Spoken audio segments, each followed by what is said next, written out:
Hi, Trevor. Yes.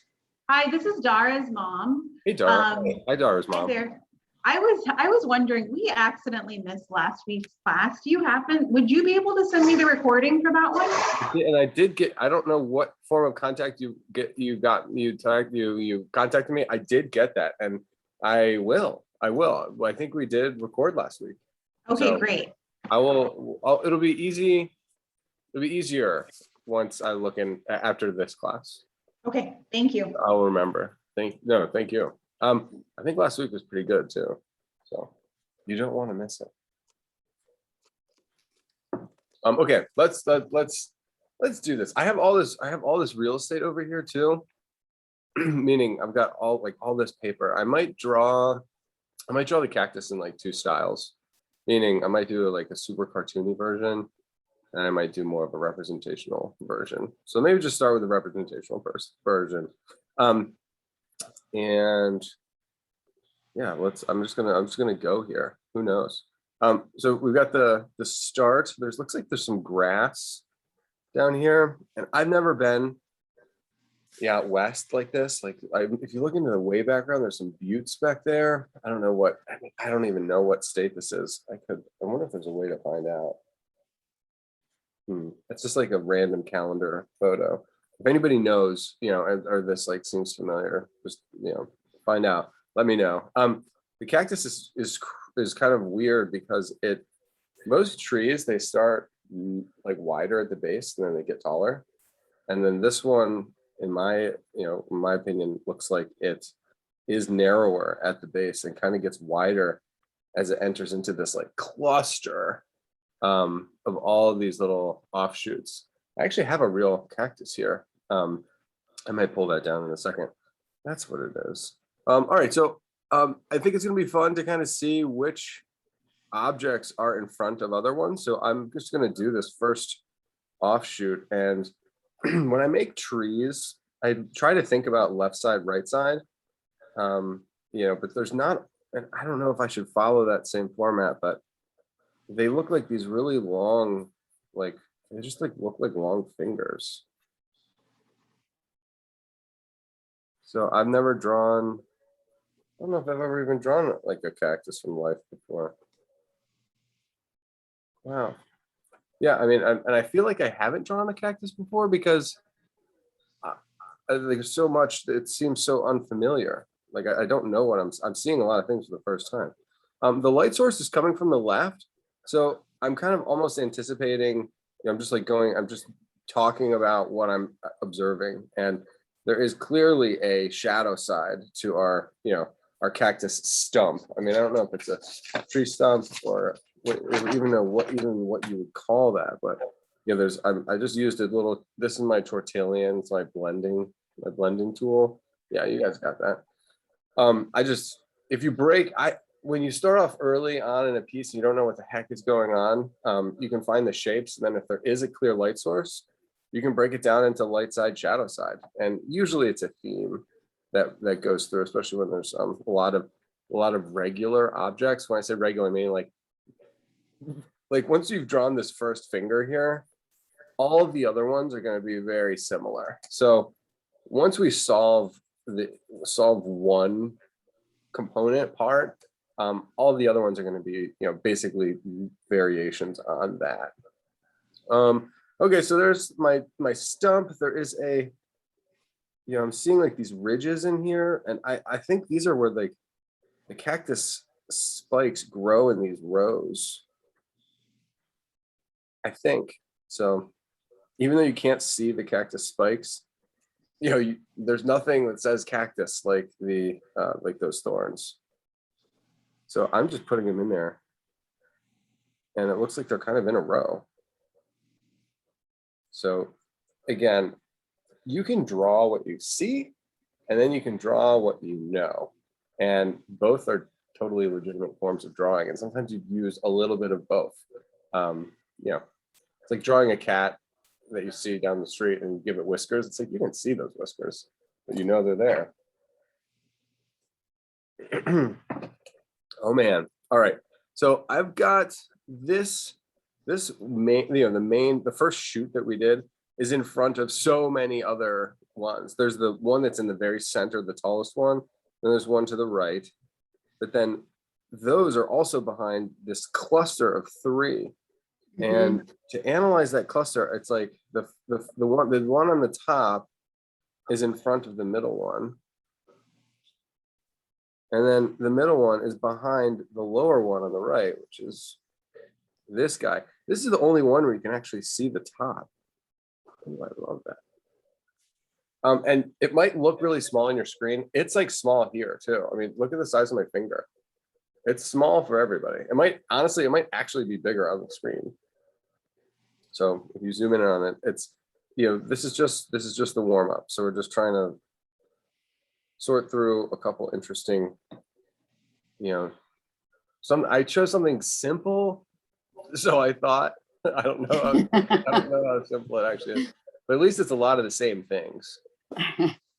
All right, so there's those three, and you know, I might just do the shadow side of that, shadow side of this, shadow side of that, and it seems like where it's almost like our own fingers actually. Like if you look at where our fingers, they're the darkest spaces in our fingers, even if they're in shadow, are where like the separation happens. So some people you could call it a silhouette.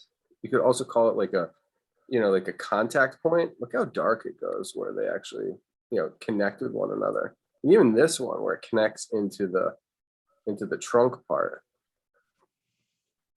I'm not afraid to you know, darken the silhouette. You know, a lot of times when I know that a lot of art teachers, and I've been, you know, as an art teacher, I've done it myself. It's just to try to get kids to like avoid doing the silhouette, like just drawing the outline of everything. And you know, if you were to think about an outline of a cactus, you know, you could go like this, you know, and there's like, this is like this universal.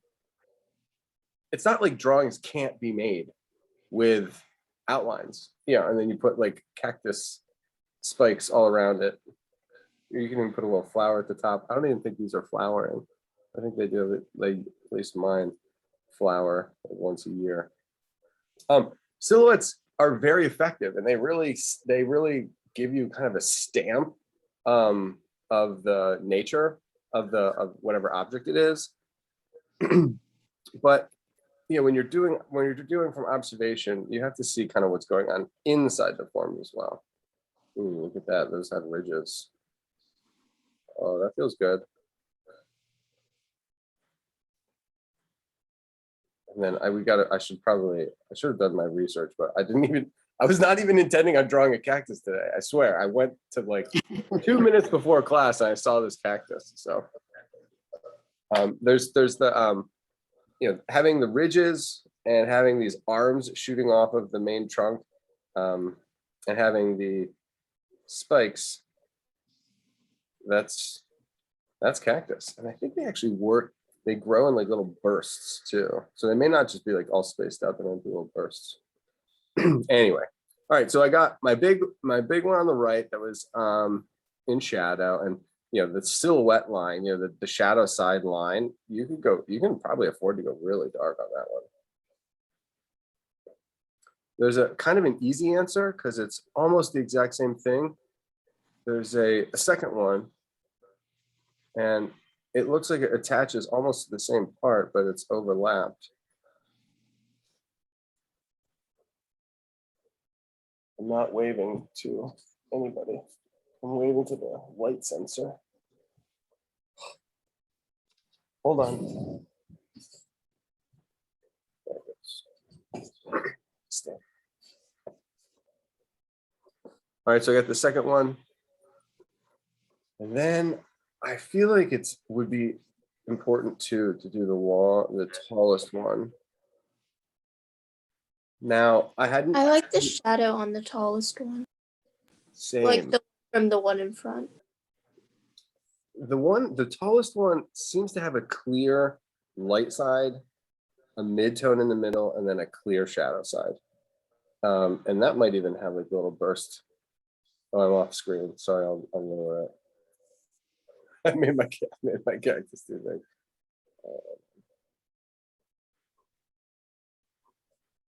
There, at least that fits on the screen. So what I was saying is that there's a clear shadow side, a dark silhouette, and there's a mid-tone, and then there's a light. And I don't know if we're in the stage to do this right now, but in order to make it look light, I may have to tell myself at least that the blue sky is darker. You could shade the whole thing. And then the shadow side of this middle one helps define the edge of the first one. It's kind of nice.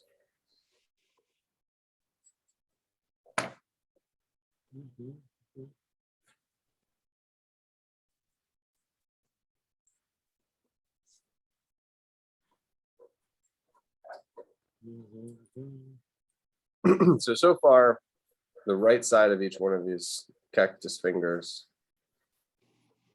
goes nice and dark. And then there's a mid-tone, which has like the most amount of the ridges. And then there's a light side. And the light side is so light that you don't even see the ridges.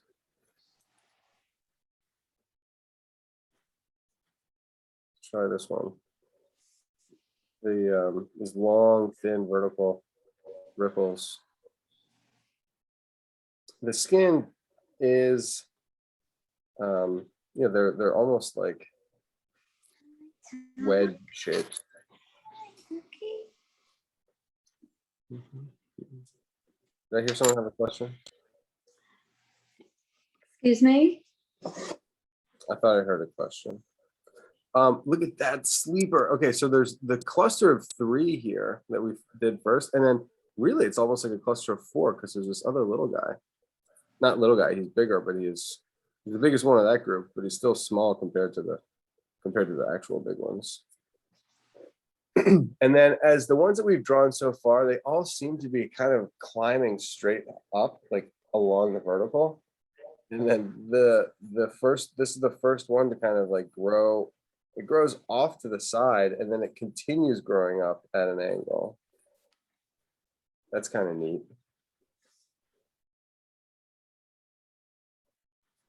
So it's that, we've got 3 very steep cactus fingers, a cluster of 3 at the top, a cluster of 4 small ones, and then this, this one anomaly. And this guy seems like he has kind of almost a bumpy swells on the side of his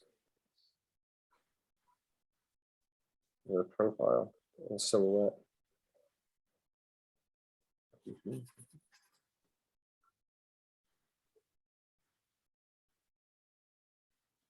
So I don't know if you just saw what I did, but I just added pigment to the middle of each one of these cactuses so that I can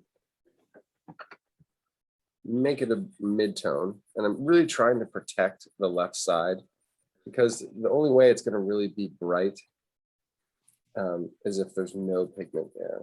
So I'm toning the middle of each one,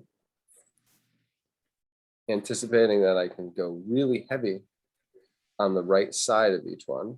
So I can almost reaffirm my drawing by darkening the right side of each cactus. And then I can come back into that mid-tone, add some stripes.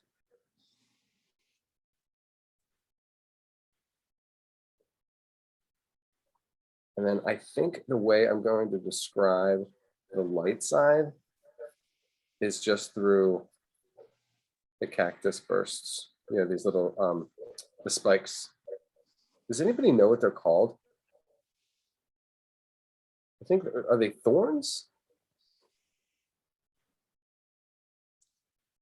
I think on other plants they're called burrs, but I don't know.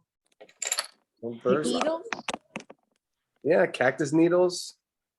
That makes sense.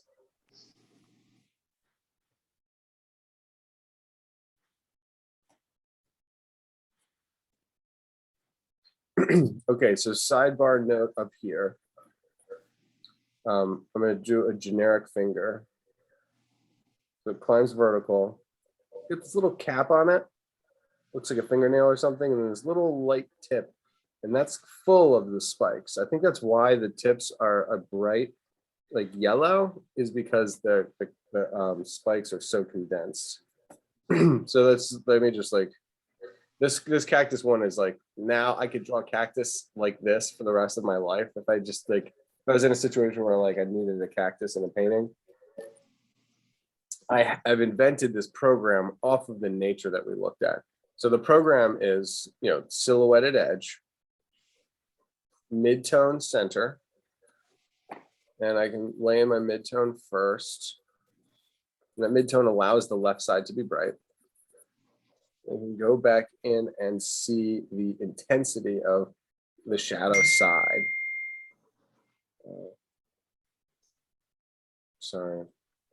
And for inquiring minds, the spines are otherwise known as, let me see if I can get this right, glochids or glochids or glochidia. Really? Yeah, the singular form is glochidium. Yeah. The Interesting, huh? Glochidia, Glochidia? No, GLOCHIDS or GLOCHIDIA.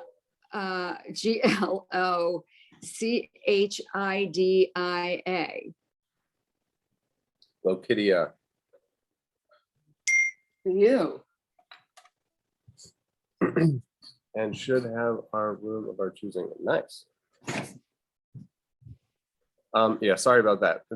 My phone gets connected to the iPad when I come into the studio. Okay, so let me finish this thing. So I drew the finger, then I did the mid-tone. Oh my God, Kristen, can you stop?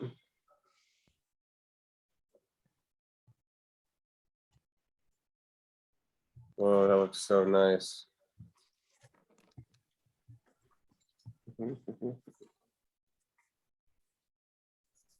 So feel free, if you've finished, to hold yours up. I'd love to get a picture.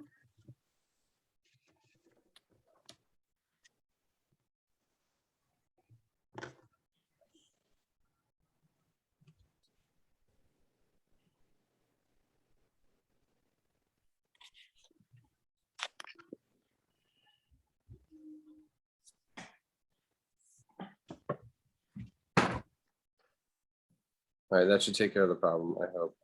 Last part, yes. So I did the finger shape, then I did the deep shadow, then I did the mid-tone. Now I'm gonna do the ridges, and now I have like more of a handle on what those ridges are. I'm looking at they're a little wiggly.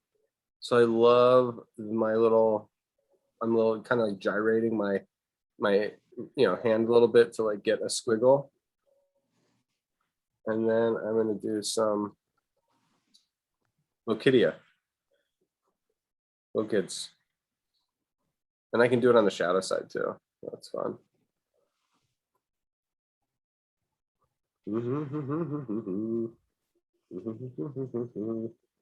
Okay, now, it's interesting that you talked about fingers. Yeah. Mine are looking so like fingers. It's really quite something. And that might not be a good, does it look like a cactus too? I'm trying to make a couple of changes so it does. I'm actually erasing a few digits. So the last thing that I wanted to say is that we've talked about the light side, the mid-tone, and the shadow side of each one of these columns. Eventually, those columns are going to throw shadows onto things next to it. So it's not very prominent on the bottom, but it would throw a shadow onto the ground. So that would be kind of cool. And actually, in the cartoon version, that might be kind of fun too, to show like what that shadow form might look like on the ground. That being said, I think the little guys are throwing shadows onto one another. So the first one is throwing a shadow on the second one. The tall one is throwing a shadow above the middle one. And then it looks like there's even a deep shadow on the far right, probably from the one that's on the left here. And then the last one, which I just kind of noticed, is completely in shadow. And that, sits way far back. It's cool. This is a, I would assume this is kind of like a desert region, but there's these flowers down here. You could actually do some research to see, what are in habitats of these cactuses. If you wanted to like round it out, this is a armadillo. Oh, There's my armadillo.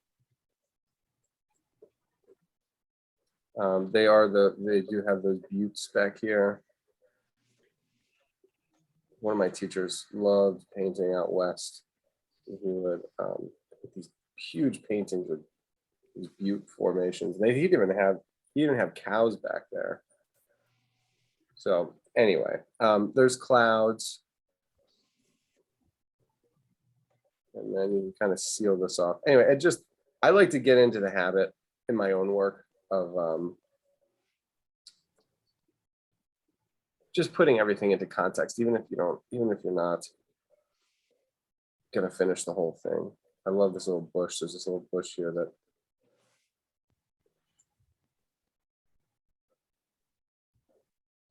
just gets you thinking. And then, there's the potential for, a longer term painting. Now, it's fun to study, use drawing as a form of study. So you just study nature or anything that you're trying to learn about. You just sketch it. No one has to see the drawing or anything like that. In an art context, you make the drawing so that when you get into the painting or the sculpture or whatever the next kind of larger form of creation is, you don't make the same mistakes. Drawing is like kind of the ground, the first entryway into creating something, and it's a planning phase. So it's a discovery phase and it's a planning phase. I think it's sometimes it's the most fun, but whenever I'm doing the drawing, I'm always anticipating the next phase. And in my case, since I'm a painter, it's usually a painting. Sometimes it's a sculpture. I'm actually working on a house right now. If you think about the process of building a house, you have a plot of land. That's all you start with. And then you have an idea, you understand, you have needs for how to live, what your requirements are. Maybe you have a better vision or you hire somebody to do it, but if you want a house, you get land and then you put it down in a drawing. You make the drawing first.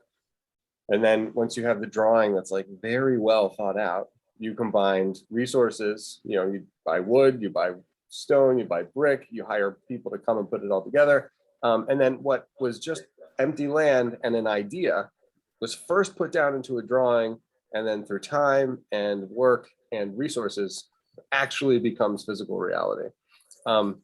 So drawing exists, as a practice for many different reasons. And largely it's about planning so that something bigger gets made. So, anyway, let me just check. I'm it. done. Does that make sense? Yeah. Do you guys want to have a quick show? Let's see what the warm-up was like. I mean, And it was a someone warm-up. somebody have a comment as well. What's that, Stace? I thought someone perhaps had a comment as well. Mm-hmm.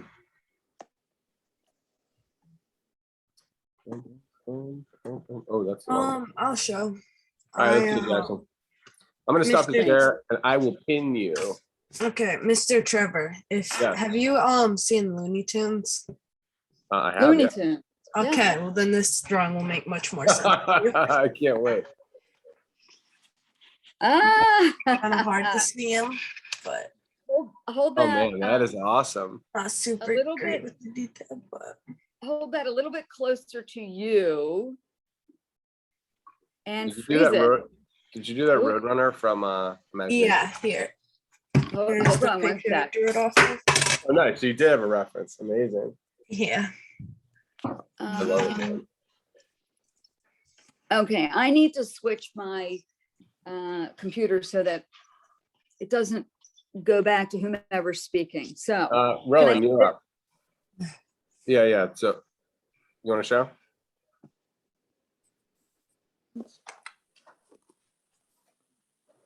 Oh my goodness. A little to your left, a little further back. Oh yeah. Man, these are good. This is a good one. I like it. Yeah.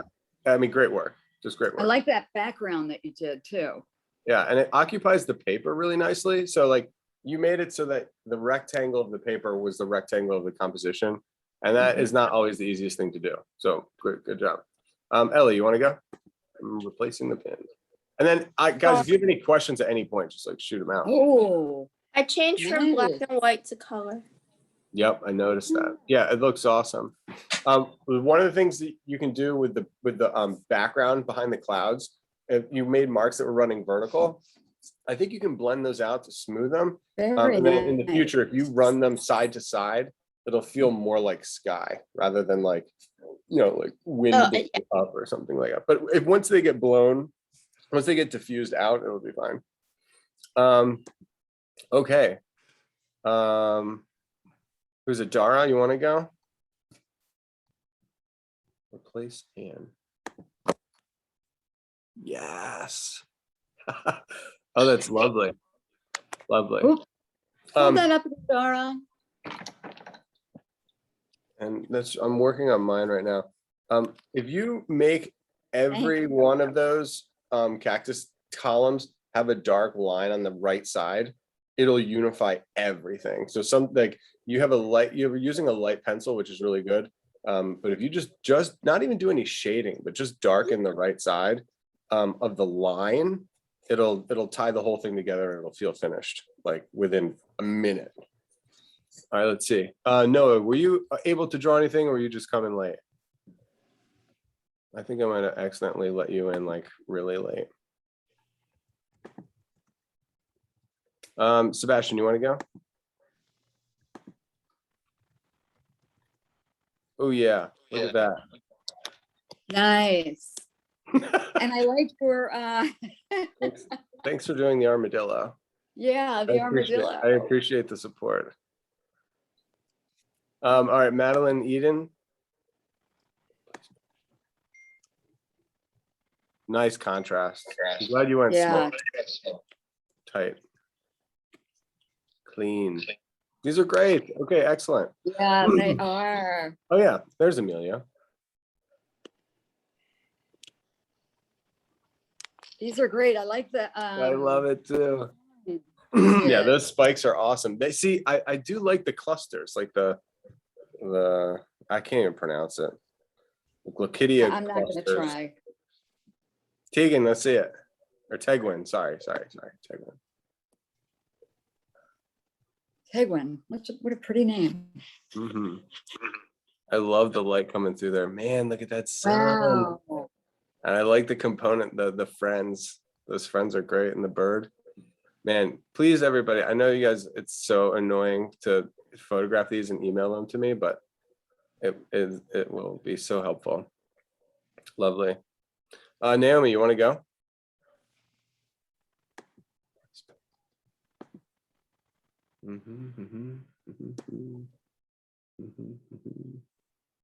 Oh, lovely shadow. shadow.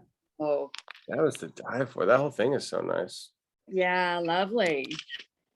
And I'm Oh. seeing your, is that your graphite range under it? Oh, okay. Yeah. Yeah, so nice. Janaya, you want to go? And then Simone, and then I think we're done. Oh, here's Janaya. We're in the studio. That's Nice. the shadow shapes, like the you can even like, I don't know if you were thinking this way, but like the shadow, the dark areas, they almost become independent shapes. You know, they become like you know, like kind of like flat designs all on their own, and it really makes the whole thing pop. Thank you. And then Simone, you want to go? Replace the pin. My light is off, so I don't know if you can see it very well, but Hi. I'll try. Oh yeah, no, it adjusts. Yeah, Yes. yeah. That's the I did a The little top- bird at the top. I don't know if you can see it. I can. Oh, I love it. The yeah. bird on top is such a good idea. All right, I'm stealing that idea right now. Sweet, sweet bird on top. Yes. Mhm.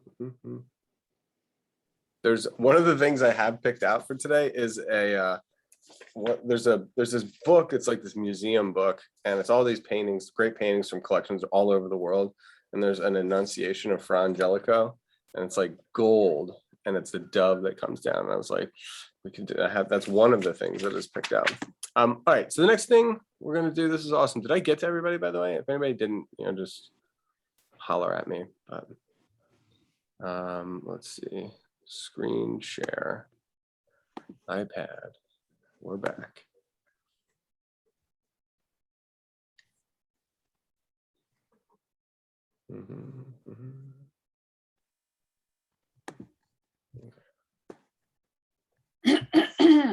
So this was working from nature, and it was it actually was surprisingly three-dimensional.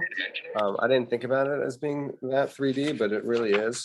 The next one is one that's a little bit more 2D, and it's man-made, so it's not from nature. And not only is it man-made, but it's not a photograph or anything. It's a man-made object painted by a person. So this guy is the artist is named Winslow Homer, and it's just a really beautiful drawing of a boat. And we'll zoom in and we'll do the boat, and then it might be a nice, interesting opportunity to maybe do some color, maybe just do like kind of a mark making, just a mark making kind of variation exercise. And I was the other thing is that this is actually relatively two-dimensional. There's like the suggestion of the third dimension with the back of the boat. So you get the side of the boat, you get the back of the boat, and then the lighter top of the boat. But the sails themselves, are relatively flat. I don't know if anybody's sails out there, but I thought this was also a really unique blending situation. And if you guys follow me, I'll lead you like step by step through this. So like, don't freak out. I'll just explain everything that I'm doing. But I love that even though the sun is like setting, I think over here, and the sails are backlit, the mountain is backlit. That's why the mountain is so dark, because the sun is setting on the other side of this, not mountain, but it was like the hillside, the tall hillside. I assume this is the lake. And the sails themselves are light objects up against the dark ground of the hillside, but at the very top they're dark object up against the light. So they're light object up against the dark, and then up here they're dark against light. There's also some like beautiful reflections happening off the water that are helping to illuminate the top of the boat, as well as some of the waves in front of the boat. Anyway, you guys down for the ship? Let's try. That's beautiful. Yeah, I think Really it's really nice. And then, like I said, I have so much. There's so many fun things to do. It's so little time. Stacy, have you ever drawn this one before? No, I have not. And it's just it's peaceful. I like the limited color range or colors. I love the simplicity of it. Yes, good. I'm Very glad. I thought I was kind of going for I don't know, not necessarily simplicity, but I was going for kind of flatter shape design. All right. Are we looking for color, or are we staying with graphite?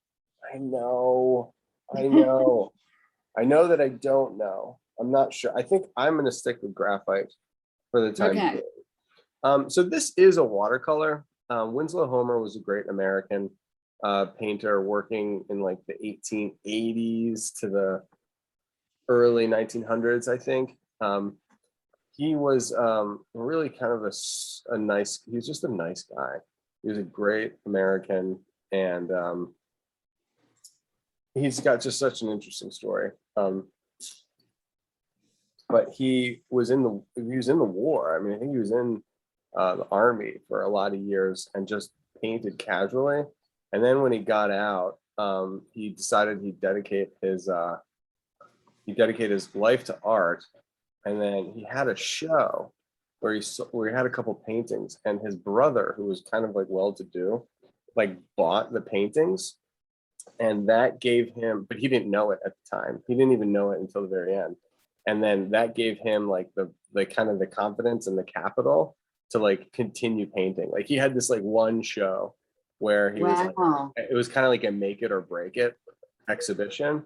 He's like, you know, if I don't sell any paintings, I'll just, you know, go do something else. And his brother kind of didn't necessarily support him financially because he didn't need that support like for his career, but was always there, really encouraging of him to like keep painting. And I thought it was just like such a beautiful thing to do at that one point when he was like probably had Yeah. he needed that. Okay, so the ship, things that are lit from behind are nice because they're like usually darker objects, but it's like you have to be a little bit more subtle. So I'm going to do the line work and then we'll color it in. So the line work is actually going to be like we're making a coloring book, and then we'll hold off on any tones, and then we'll like shade it all at once. And if anybody is doing color pencil, I recommend that you just stay with color pencil. Don't go with graphite. You know, pick like a gray. You know what I mean? Like pick a color that might be the kind of the color of the sails or something. And then, you know, you'll be able to, if you use that color for the boat, you'll be able to use darker colors. If you have that color for like where the water and the reflection are, it won't be too dark. You can always go darker, and then you're not going to have to lighten it up. So like a nice mid-tone gray might be a place to start rather than starting with graphite, because the graphite and the color pencil, they look good on the screen actually, but in person they're not. They kind of clash a little bit. All right, here we go. Oh, that's an interesting way to start. I wasn't thinking about starting that way, but maybe we should start this way. Let's start with the angle of the water. Ah. Like where the boat is in the water. So we kind of like know that we know that the boat goes below the surface of the water. So all we're really seeing is the boat coming out of the water. And, you know, there's the front of the boat. And then, you know, what is that? Is that the bow? I have really bad with boat terminology. So I'm just going to use the front of the boat where it comes out of the water, and then it's just a little curve. And then I'm going to follow the edge of the boat, which seems to like curve down. And however long this line is, this gives you essentially the length of the boat. So if you make that line long, you're going to get a long boat. If you make it short, you have a short boat. And then this is where we meet the back of the boat, you know, where you can actually see the arc right here, this little like this shape, and actually just draw that shape right now. It'll be like, you know, a little curve. This is where you would put like the name of the boat, I guess. You know, it makes this kind of like arching form. And then the buoy nature, like the boat structure kind of curves into the water. So there is as the back of the boat, the angle of it is not touching the water. It does throw a little shadow onto the water, which is kind of interesting. Now that could be the rudder as well, but I don't think the rudder would come out that far, and I don't think it would be that flat. Cool. I'm very happy with the start, believe it or not. Seems to be like a little, it's too ambiguous. I think we're going to wind up shading both sides of the boat. Oh, good boy, Tucker. Yeah. Was that Tucker? No. Noah, But he mute just- yourself. When you said his name, he came over. Oh. Hi, Um, Tuck. All right, so from here, I think it would be smart, just because it's there, it's almost like hard to see, but let's imagine, hallucinate a little bit of what we think might be on the top of the boat. We are looking into this boat ever so much. And when we kind of protect, when you like think about when you're adding the shading, there's no light parts on the sails. There's no light part on the side or the back of the boat. There's no light part in the mountainside, but there is some light speckles hitting the gear and the materials on the boat.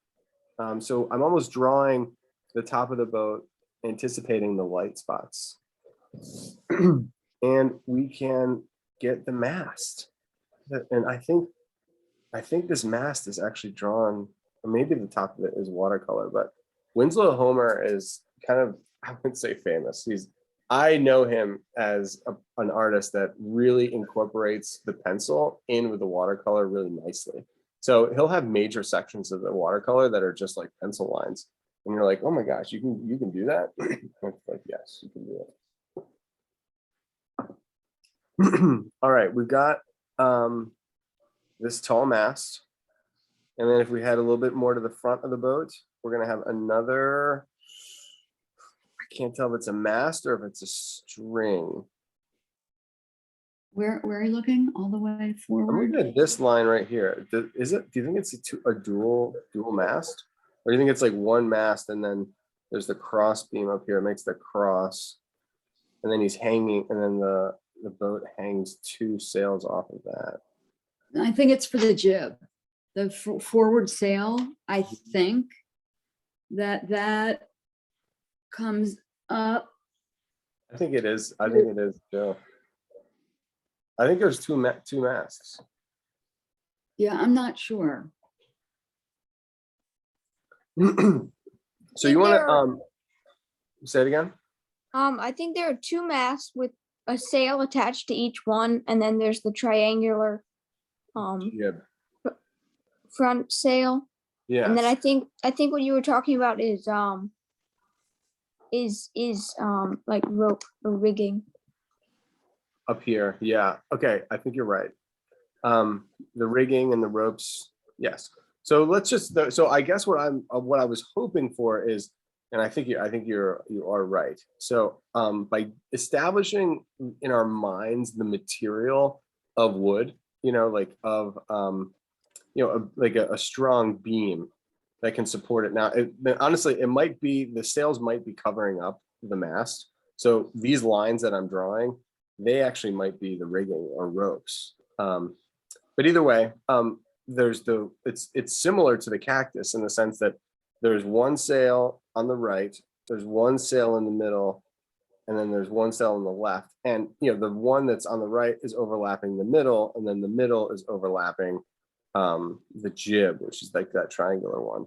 So let's do this. It's a trapezoid. So one side of the sail is the line that we drew, for the mast. Then if it's what I think drawing the bottom is easier because it's straight, because there is a beam, which I think is called the boom, actually. I think the boom. Yeah. The big, heavy, that's what you got to watch out for. It'll smack in the head. horizontal coming about. There's the boom at the bottom, and then there's this angled piece, which is also structural, and that's attached to, it's part of what creates that cross at the top, and then we'll come down the side, and this is the fabric part, and that is super beautiful in terms of having a curve, meaning we had a straight line on the top, straight line along the bottom, a straight line, pretty much a straight line on that mast, and then we have an arc line. So you have three straights for the one curve. All right, we'll get this smaller one, straight on the left, straight on the bottom, straight on the top, And the only amount of curve that we get is just the suggestion of the top. So you can almost assume that the curve would run down. This is me using X-ray vision, and it might need, I'm wondering if the shadow, we might need to know where that other sail is behind the first sail.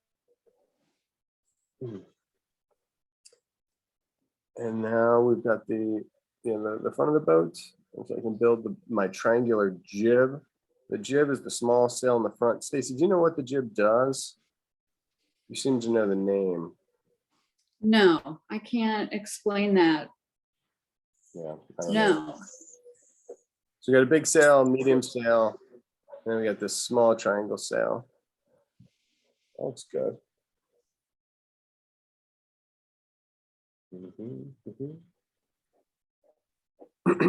Lovely. There's definitely airflow on this. Oh, it's moving. Yeah. Where now the important background in terms of our colors, the mass of the land mass is where the lines where that matter is where the top of the land or the trees, whatever, meets the sky, and then where the land and the shore meets the water. So if you think about it, we have three realms going on. We have the water realm, where that meets the land, which is essentially right in the middle of the boat. And then we get the top of the trees. Make it a little bit lower. And then that's where we get this interesting relationship between the boat is linking up all three, I suppose.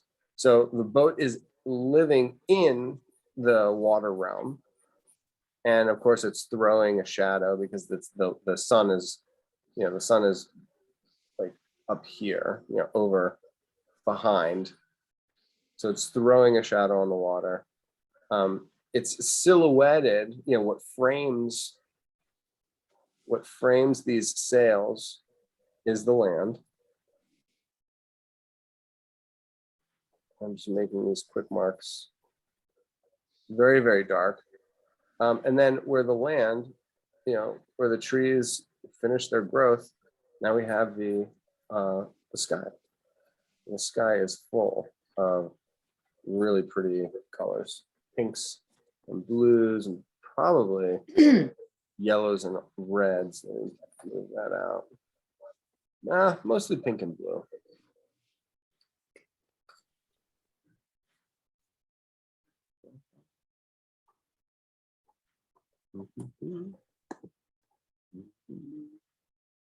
Oh, yeah, no worries, Noah.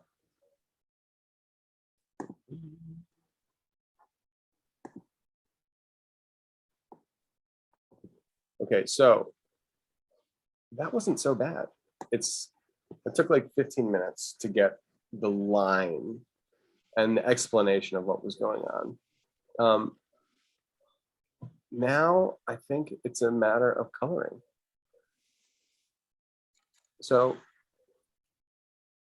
when I start my coloring and start my painting, I inevitably am forced to start where the area of highest contrast is. And the area of highest contrast, in my opinion, there's a couple of different things that, that create contrast. One is color contrast. So where the brightest red goes up against the brightest blue, that would be probably the area of highest color contrast. In terms of value contrast, it's where the brightest, the darkest dark and the lightest light meet. There's also another area that you can consider, which is why I'm saying that the zone 1 contrast, the area of highest contrast, is going to be right in the back of this boat, has to do with the human component. Whenever there's a human, a man-made object, or like a scale creator, your eye is immediately attracted to that. So the human element in this picture is the people that are on the boat. It's almost like you want to look for them. So we have the darkest part of the painting, which is the back of the boat here. And then we have like raw paper. kind of silhouetting the edge of that. So I'm going to start there. You could start up in the sails, but I don't know. I think if we start shading the boat and getting the details of the boat, the rest of the piece will kind of like take care of itself. That's like my strategy that I'm going on right now. All right, so if you have your tortillions and you have your pencils, let's just start doing the color job. Oh my goodness. Some people enjoy the drawing part. Some people enjoy the coloring part. If you can find, and some people like the whole process. I'm very moody when it comes to that. So I tried to almost plan art pieces based on my mood, whether I feel like doing color, whether I feel like painting, or whether I feel like drawing. Oh, that's gorgeous. Oh my goodness. Okay, so one of the hardest, not hard, but one of the very interesting parts is the space between the boat and the sails. And there's a side of me that's and you know, and it's there's the light of the top of the boat, and then there's the deep dark of the land behind it. So I might just start with one area, and I don't know why I went to the front, but I'm going to put in the dark of the land, which silhouettes top of the boat as well as my sails.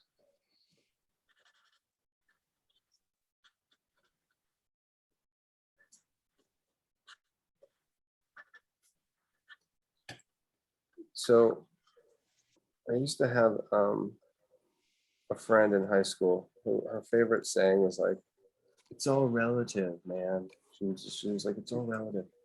I'm like, I don't know what we were talking about. But then when it came to art, you know, when it comes to comparing lights and darks, you know, it is relative. So if my pencil is able to darken the back of the boat here, this is as dark as my boat can go, because I don't have any other materials that can go darker than this. So what is the color of the back of the boat compared to the water immediately in front of it? Well, the dark is lighter. Excuse me, the dark is darker than the light of the water. Yet the shadow is darker than the water right next to the boat, but it's lighter than the boat.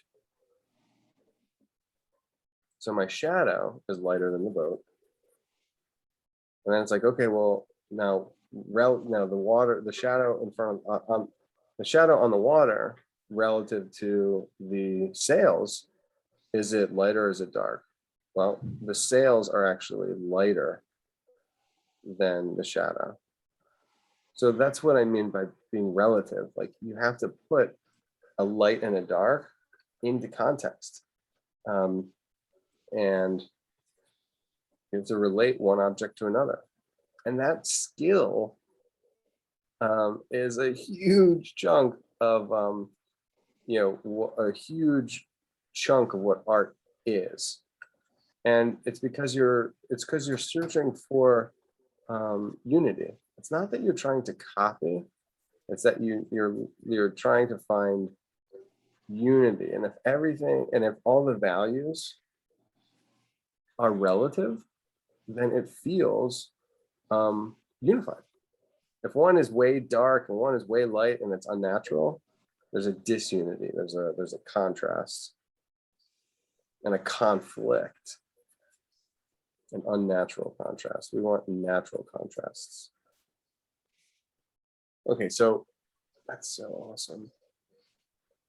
All right, so by doing the left side of this picture, and I know I went kind of fast there, but I'll see if I can like recap. We have the front of the boat, and I know the side of the boat is really dark, and I also know that the top of the boat has lights. So in order for the top of the boat to feel light, the side of the boat as well as the background need to be toned. And so now the top of the boat stands out. I needed to have my sails lighter than both the background and the boat, but it's got to be darker than the top of the boat. And it's got to be lighter than the shadow. But my sails have to be darker than the water that's not in the shadow. So the relative comparisons are happening between all of those elements: the sail, the top of the boat, side of the boat, the background of the mountain, and then the reflections in the water. That's a lot. Yeah. That's a lot of things to keep straight.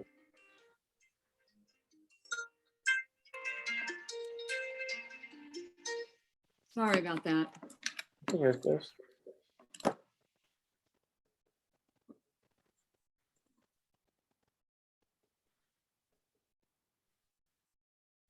And if you have your pencil, the pencil can be erased and lightened, without too much trouble. Color pencils, on the other hand, don't erase quite as well. But the nice thing about colored pencils is that they have a bold color. So you can use color to separate one object from another. Like I don't know if you can see this, but the sails are, the sails, at least in the image that I'm looking at in life, are very blue.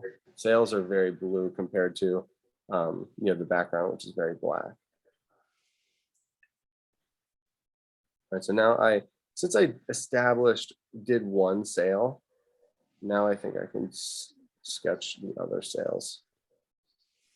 And I'm going to hopefully make them about the same tone.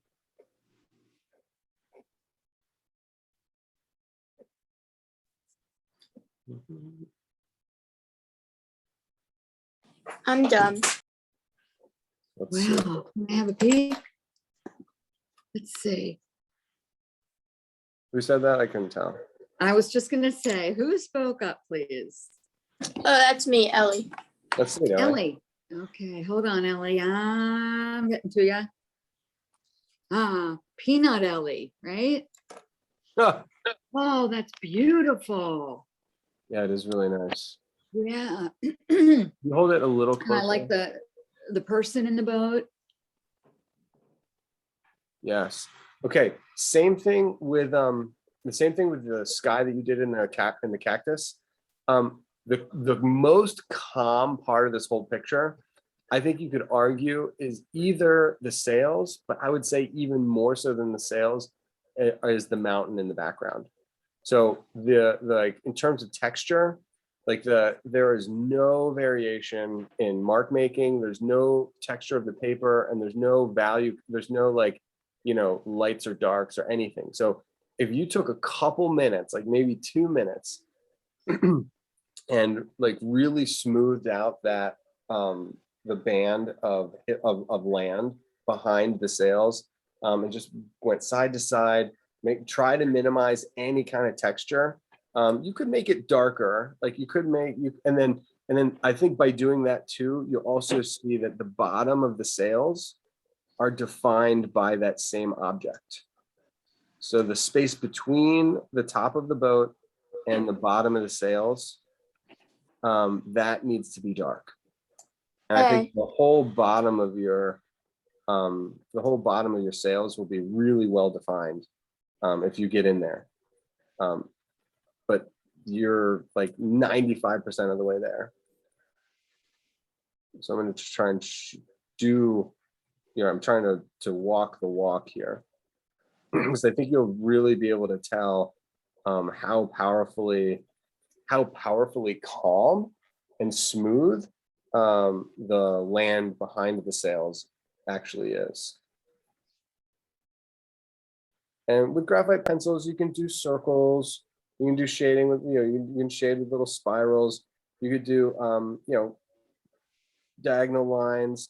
What I would say is that however you shade the background, just make sure it's the same. You're doing the same process on the left and the right, because you want the mountains to be unified. And once it's all blended out, the smooth blend will be, I think, the unifying factor.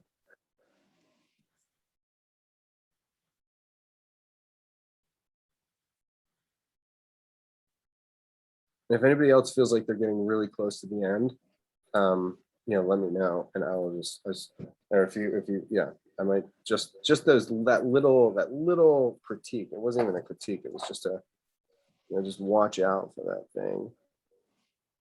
I think I'm done, Mr. Trevor. All right, let's see. I decided to cut part of my paper off because I couldn't really make it work. But Yeah, Jackson. yeah. I mean, I can't see anything right now other than that the lines inside the sail might be a little heavy, but those lines might be less contrasty when you blend the sail and then blend the boat. Like once you shade the boat and the sails, the lines that you have in there might not feel as contrasty. In fact, they might even like disappear. That's what's happening here. But having a crisp line to define those sails in graphite is a good thing. It's not a bad thing. With watercolor, you get to use the color, you get to use the paint texture. There's other things you can use to help separate the sails from the background. And then there's in pencil too. You can make it. You can make this your own, meaning use a different set of, and you can make the waves look. You can actually like literally draw waves. How do you draw the foam like next to the boat? Draw the what? The foam? The foam. Yeah, like the wake, the water and the wake from the boat, a little bit of white. Yeah. Yeah, maybe it's maybe you use the eraser to pull it out. You kind of like use the marks to show that there's like a directional flow of the water. I mean, you can get details with your pencil that he couldn't really get because it was watercolors. So after I blended out my sails, I can come back in and redefine with my pencil some of that rigging, some of the ropes. Ooh, those ropes are nice. And then it looks like there's even some like creases in the sail.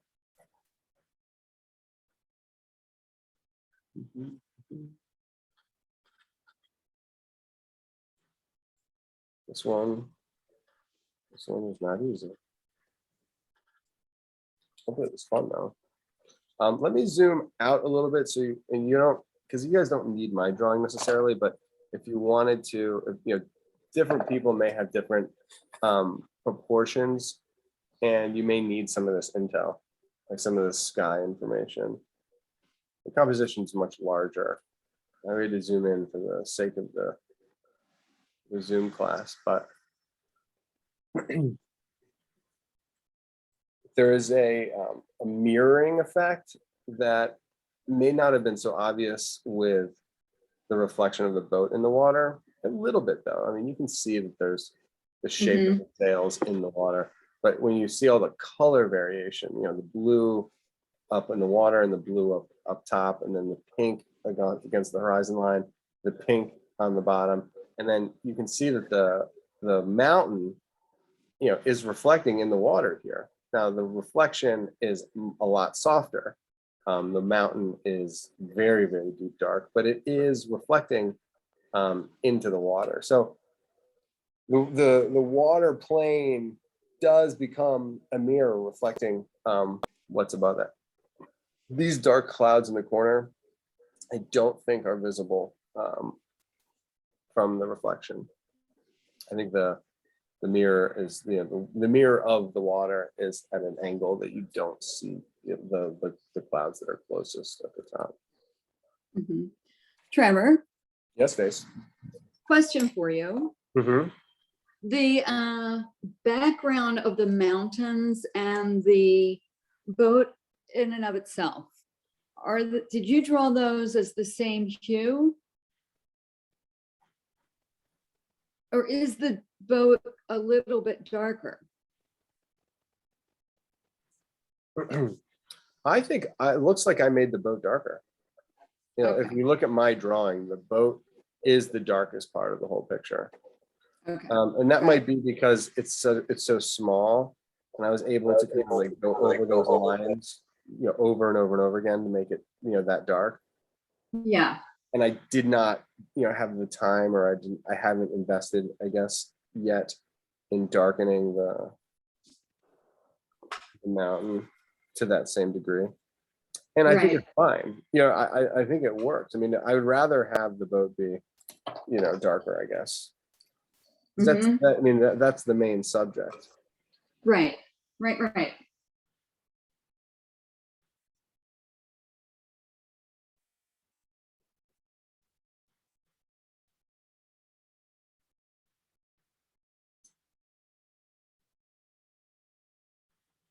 I do enjoy seeing, you know, imagining the sails reflected in the water. You know, I think if you were there in person, or if you just have memories of seeing, you know, boats reflected in the water, it's very majestic. Hmm. Yeah, Yeah. you could overdo that shadow / reflection. That's I'm what done. All right. Should we do the classic seagulls?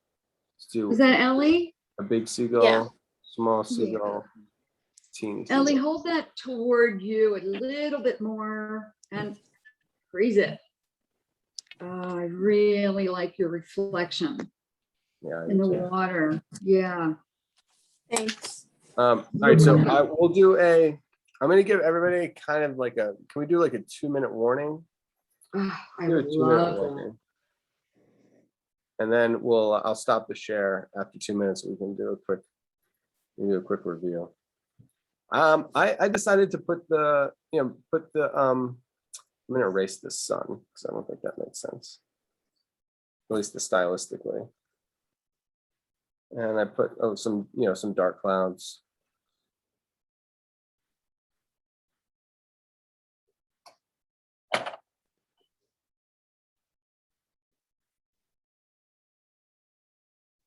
This is artistic license. I put my picture in a different rectangle. So yeah, so that's just I can add things to finish out my rectangle that might look different than the reference.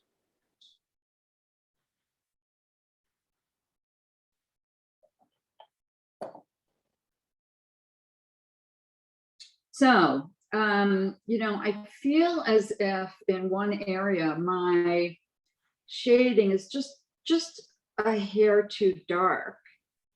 And one of the things that Trevor taught me that is so effective is to use a kneaded eraser. I'm not sure if you have that, but it's malleable. You can stretch it and bend it.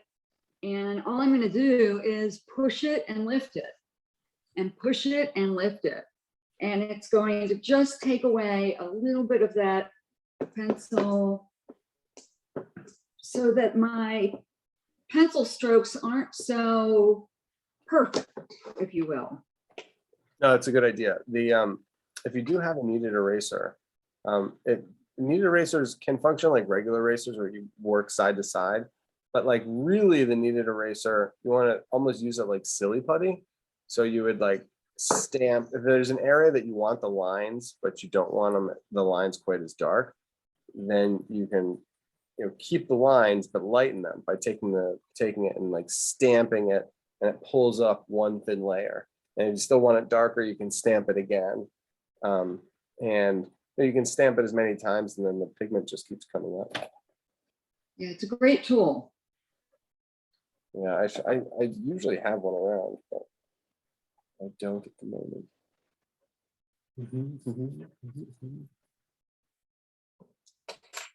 Okay, well, I was going to take us over into the seashell. But I think the seashell might have to wait. Can we do the you want to do a dove? Are a I was dove thinking about- in this? No, I was getting you all. Yeah, I was thinking we could do the dove, the Annunciation dove in this piece, but I don't know if that's gonna Ah. happen. Got it. Got it. That one. I'm with you. There's some ducks landing. I love those. Those are actually some nice trees too. Yes, they Okay, that are. one. Trevor Twist. I was also thinking about doing this one. This is another Winslow Homer. I love she's I think this is like the dinner horn.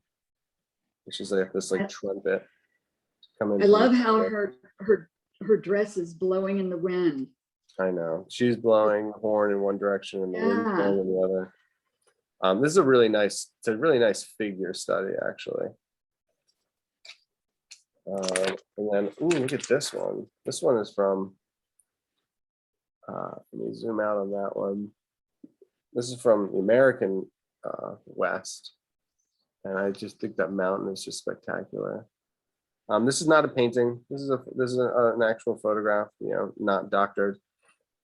You can Really? tell that there's this calm lake. And even if you look down here, I can see it. You can actually see through the water, and you can see some of the rocks at the bottom of the lake. That That was a reflection. consideration.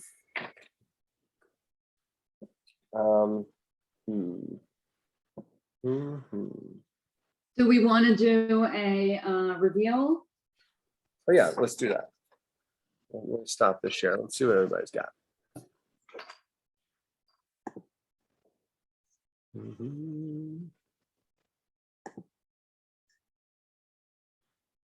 All right, Dara, let's see yours. I'm gonna pin you. I'm just gonna go in order to what I have on here. Oh, Dora. Wow, those are great. Those are great. Yeah, I'm so happy you I put the really birds like- in. The birds are great. Yeah, there's a lot of and I movement in really. there. Sorry, Trevor. What's that, Stace? No, I was going to tell Dora. I really like how she did the stern, the back of the boat. Totally. Good structure. All right, I think Sebastian, we got you next. Well, no, is that right? No. You're not for a while. Okay. Yeah. Rowan, you're next.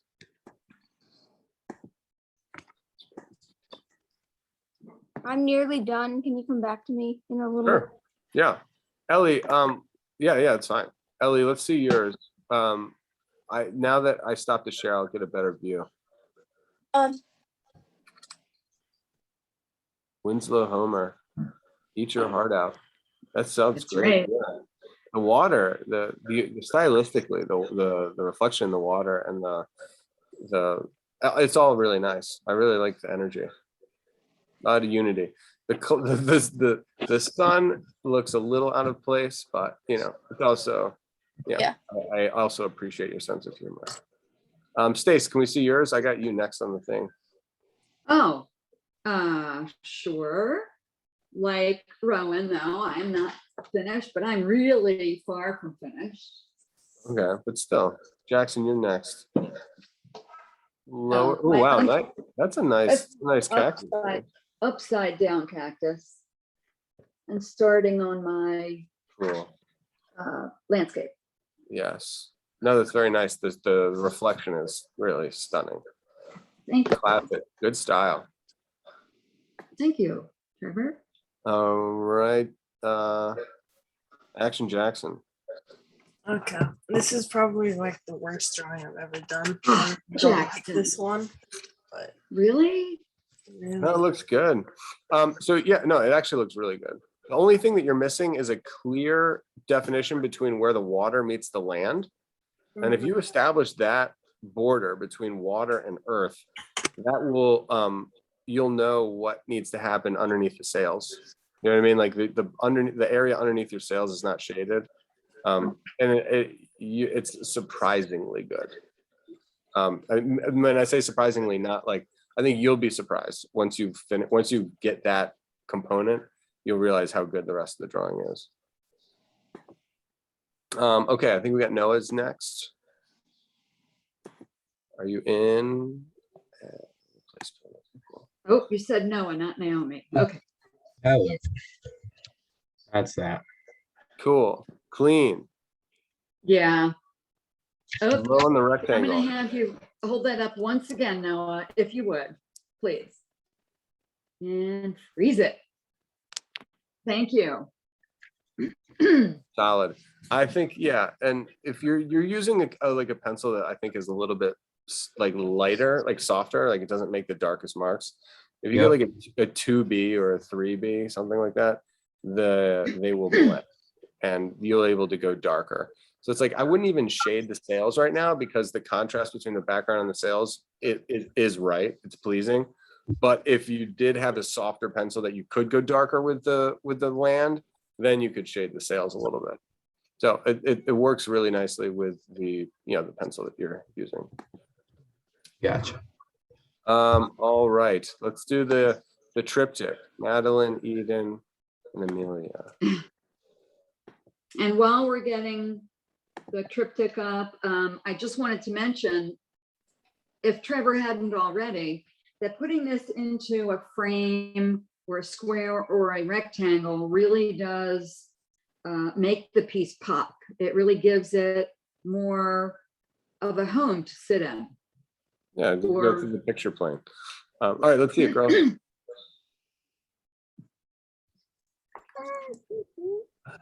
Oh, lovely. It's very smooth. And I love the value ranges in your clouds.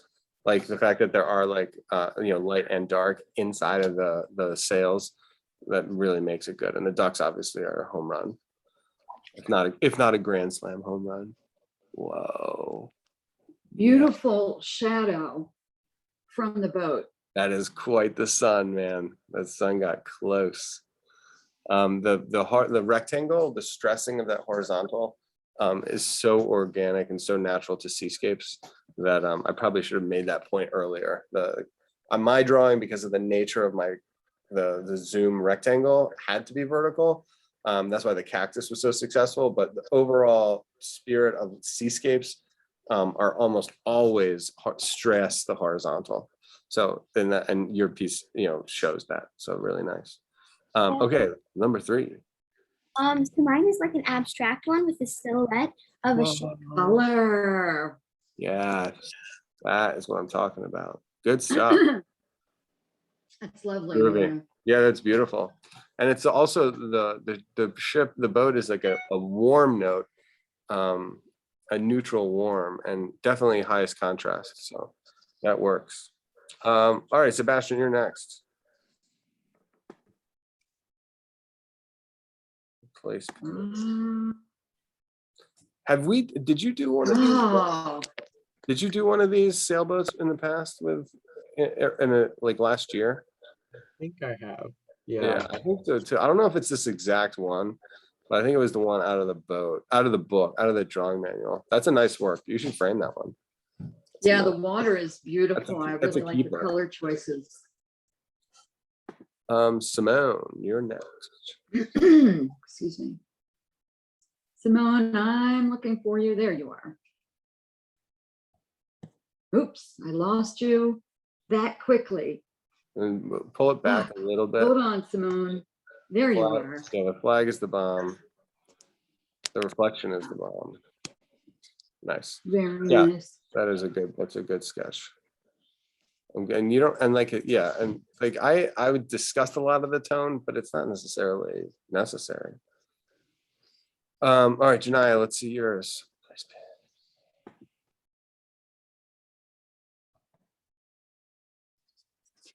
Oh, very Yeah, nice. yeah, so by not like minimizing the line work and allowing the tone to be the main form of like the vocabulary that you're using, there's a lot of unity in that.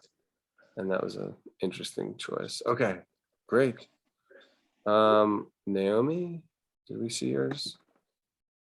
Did we just see Naomi's? No. I don't think so.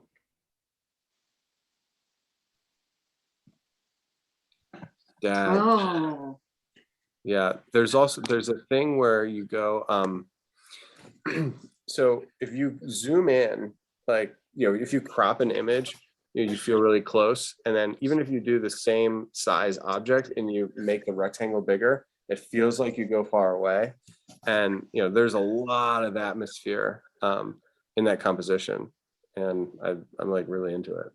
It's almost more, you're not like right up on top. Like I feel like in my drawing, I'm like right up on top of this ship, where it's almost more soothing. It almost is more natural with the amount of details that are not in the picture. It would feel like it's further away. So that's a really nice component. I also like how you did the mountains. You did an absolutely in the vertical as opposed to more of a horizontal. And I think that is stylized and very interesting to me. Well, that's the like thing. It also felt like a lot of times you get the soothing effect when you stress the horizontal, including the rectangle. And even though that was a vertically arranged composition, it still had a calming effect, which is really nice. Tegwin, okay, how about you? Did you like this one? Yeah. Oh, Tegwin, hold that please a little bit more toward you. Yeah, no, yeah, tilt the bottom one. But yeah, right there. Very nice.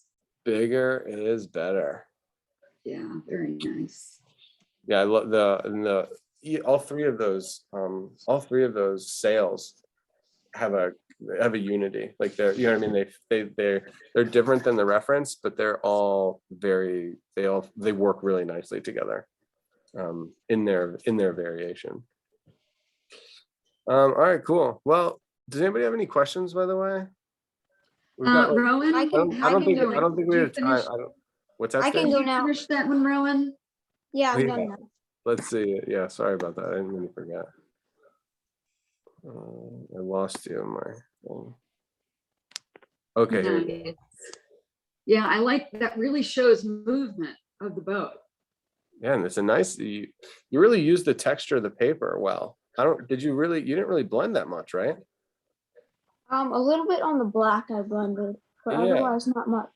Yeah, no, and the angle that you did the boat, it really feels like it's moving now. Like there's movement in there, and the way that the water on the left and the right, the part of the water that's not in the shadow, is a really nice tone, and the sails are framed beautifully, and it's a nice pink sky. I've seen skies like that. Yeah, that's a good one. I'd sign it. Sign it, man. Sign that bad boy. All right, good. So I guess we're finishing up a little bit early. I mean, we go till noon, and we have 3 minutes. I don't know. I don't think we have time to really do anything else. Does anybody have any questions in the last couple seconds here? If there are no questions, Trevor, can you please go back to yours for a moment? Yeah, sure. Screen share.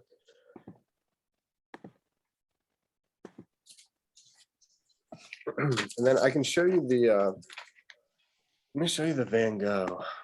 Oh, this was the Annunciation piece here. Move this. That's the Fra Angelico. Oh my gosh. Fra Angelico he's like worked in a like, I think he's the only artist saint that there is. And then this was his dove. And the curious thing is that it doesn't have any eyes, and he's holding something. So I've never seen this one before.